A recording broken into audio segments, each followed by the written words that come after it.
Hi, I'm Sara Levin, the Artful Inker, an independent Stampin' Up! Demonstrator, and today I'm here to share a couple of alternatives for the October 2020 Paper Pumpkin Kit, Joy to the World. So, let's get started with that. Now, I've taken one of the cards in the kit, and I've cut the base apart. So we've got a piece of the back here that measures 4 by 5 1/4, and a piece of the front, and it measures 2 by 5 1/4. I'm going to take these two pieces and layer them together for just a moment, and take my pencil and just draw a light pencil line across the top here. So you probably can't see that since I can barely see that, but we're going to use that as a stamping guide. I've got my cherry cobbler ink and this pretty little floral that's in the stamp set for this month. And let me grab my scrap paper here, because I am going to end up stamping off the edge. So knowing that part of this is going to be hidden when we're done, I'm not going to start right at the edge.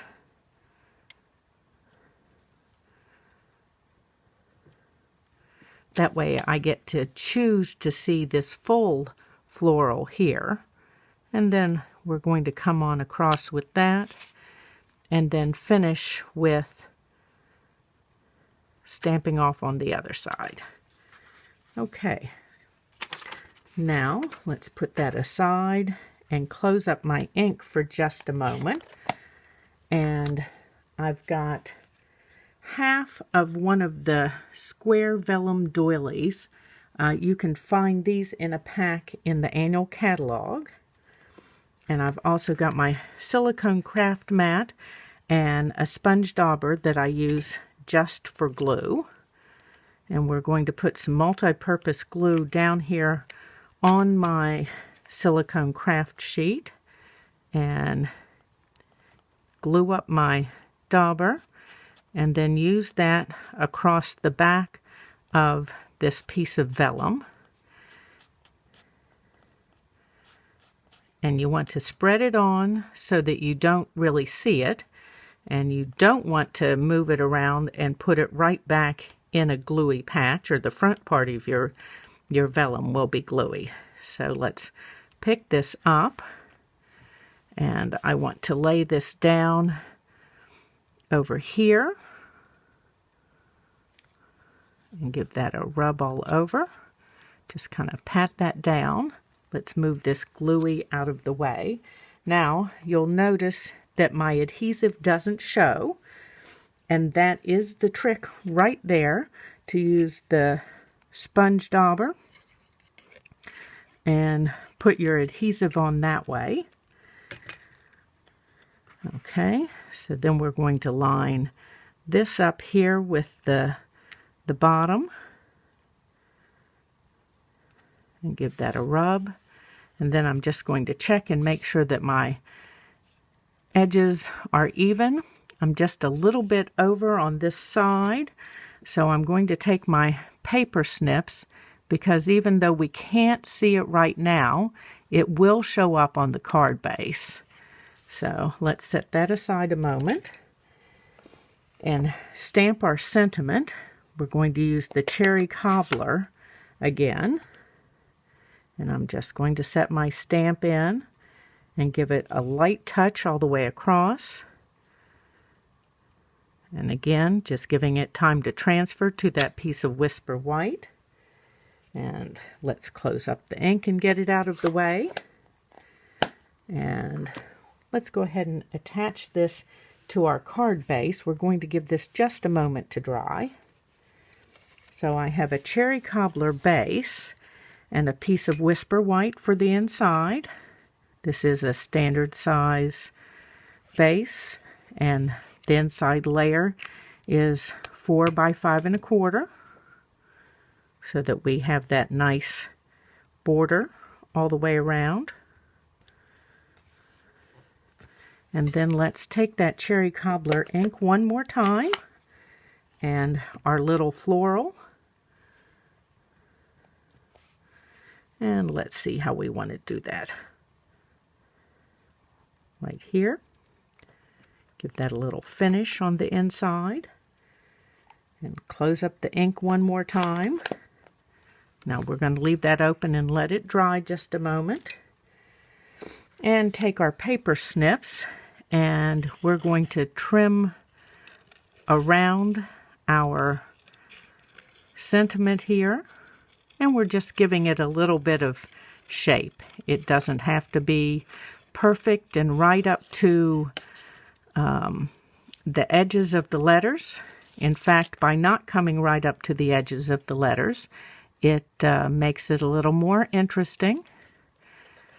Be sure that you are turning the paper and not trying to muscle the scissors around all of the curves. It's much easier to turn the paper into the blade of the scissors.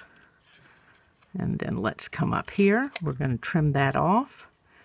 I'm trying not to touch the ink just in case it is still damp.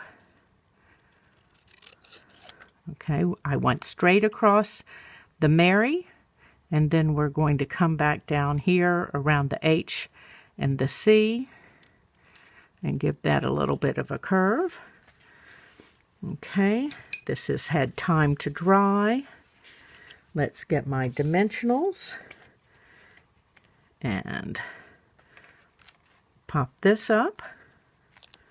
One of the things that I like about making alternatives for my paper pumpkin kit projects is that I can usually get, say, instead of, I can double the number of cards.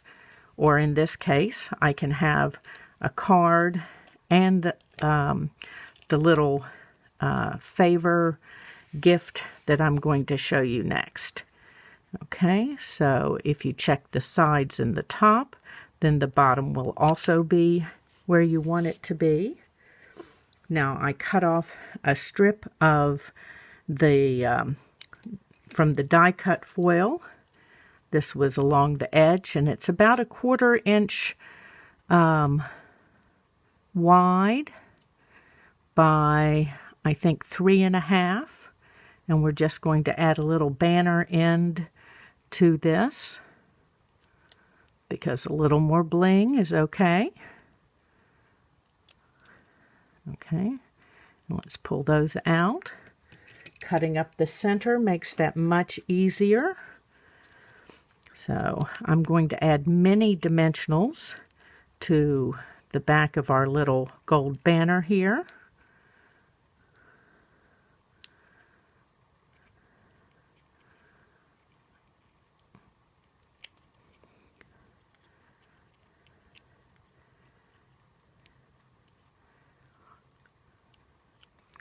If you're enjoying my alternative, I would love to have you leave a thumbs up or a comment. And of course, I always appreciate your sharing my videos with your other card making friends. So now we're going to add a couple of full-size dimensionals on the back of the sentiment, and then a couple of minis out here on the edge where the letters get smaller.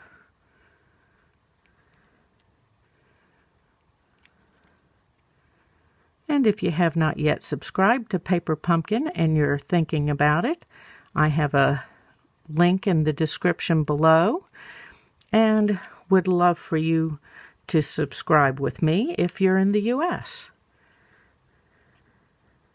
Okay, let's check that we're kind of centered on this banner. And I do need to add just one more tiny bit of dimensional here, up here at the top, since it is hanging over the dimensional. And I'm going to use my Take Your Pick tool to help me double stack this. So let's just take this here. Oops. It would help if I'm not above the where you can see. And let's take another here. So when you make this at home, keep that in mind, and you won't have to be adding the double stack after the fact. But you can always take that tape your pick tool to help you out.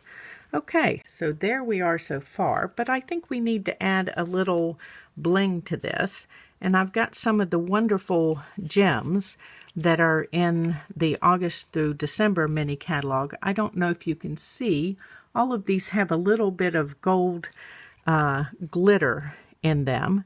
Now we've got so much gold going on that I think we want the red gems for this.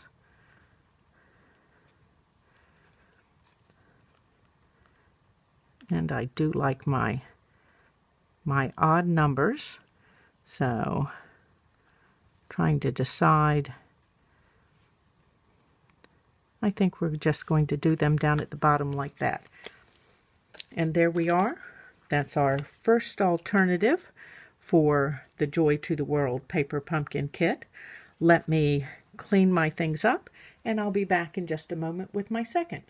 For the second alternative, we're going to start with a piece of Whisper White, and this is cut 2 7/8 by 2 5/8, and I've got the wreath from the Joy to the World stamp set, and my Just Jade ink pad. That's the same color as the ink that came in the October kit.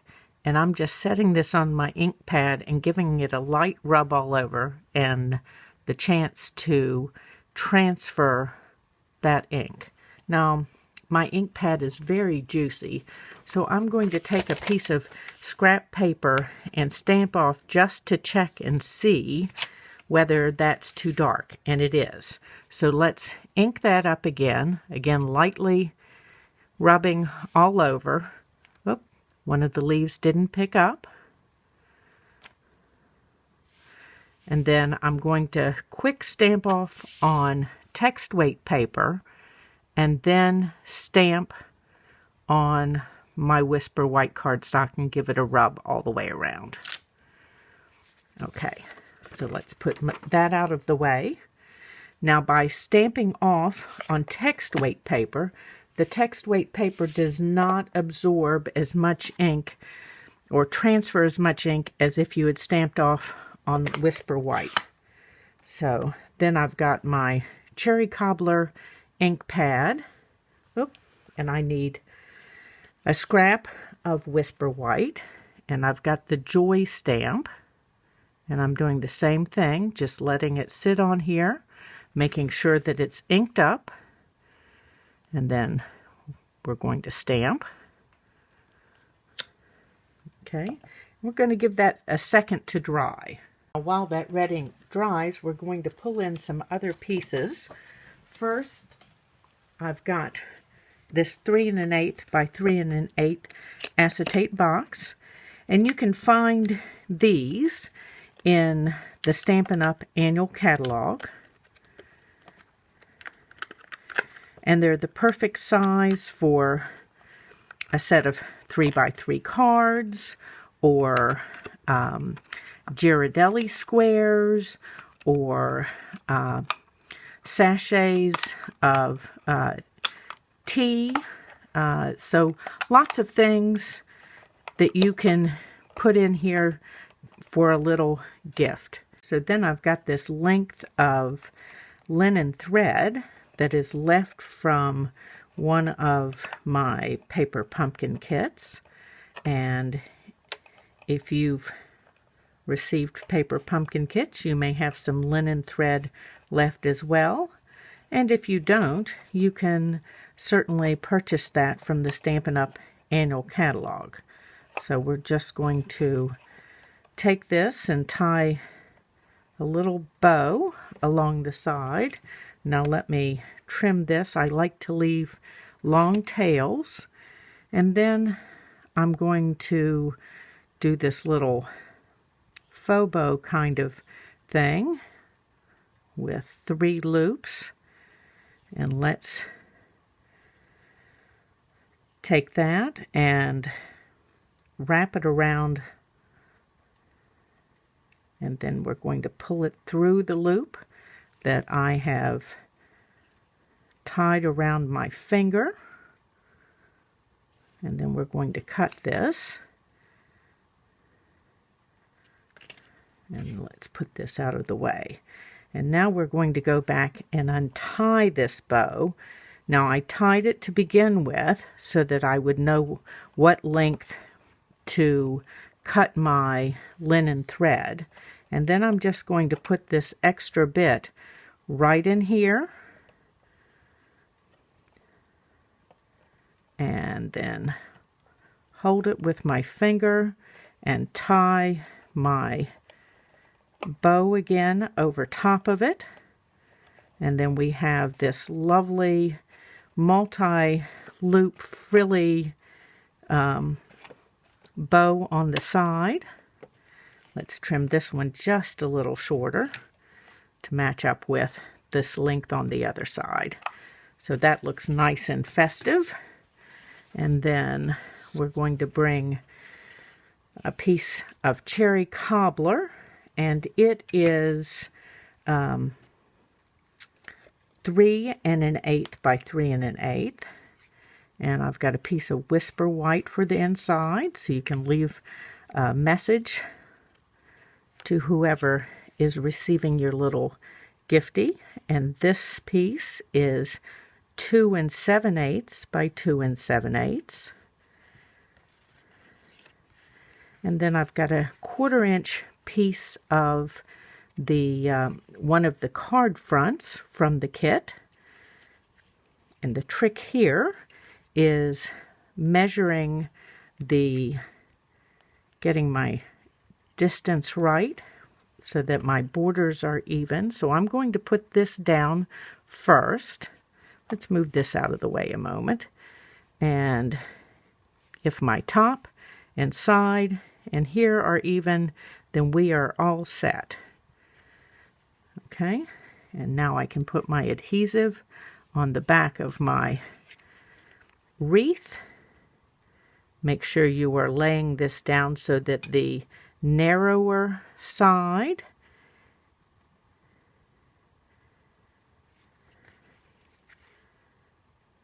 will be over this little strip, just evening that up. Okay, and then let's trim this. So I've got my paper snips, and we're just going to cut around this, leaving a border.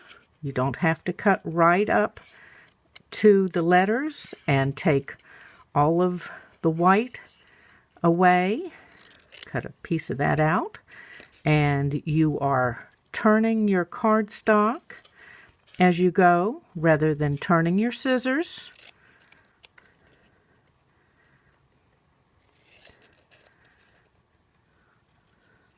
And I find it easier to cut some of this away as I go, so I'm not holding on to or trying to move the cardstock and my scissors around such a large piece at one time. I want to come in here just a little bit and give that a little more definition.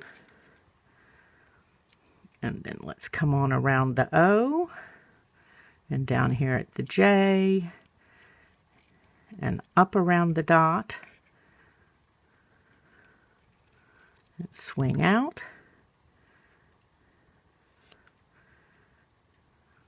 And then we'll come in here.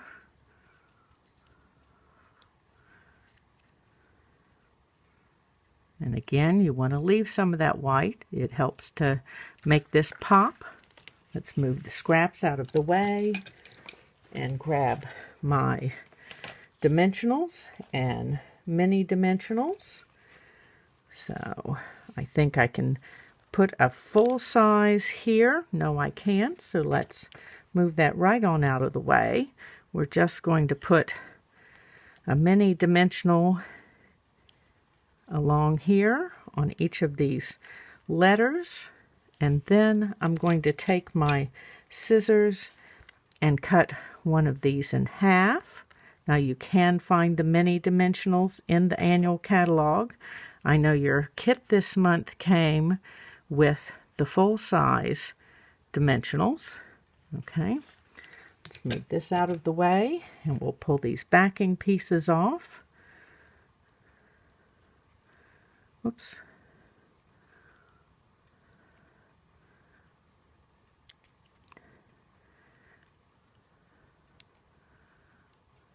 Whoops. This always happens when I trim fingernails. I find it hard to pull the little backing pieces off, so bear with me a moment.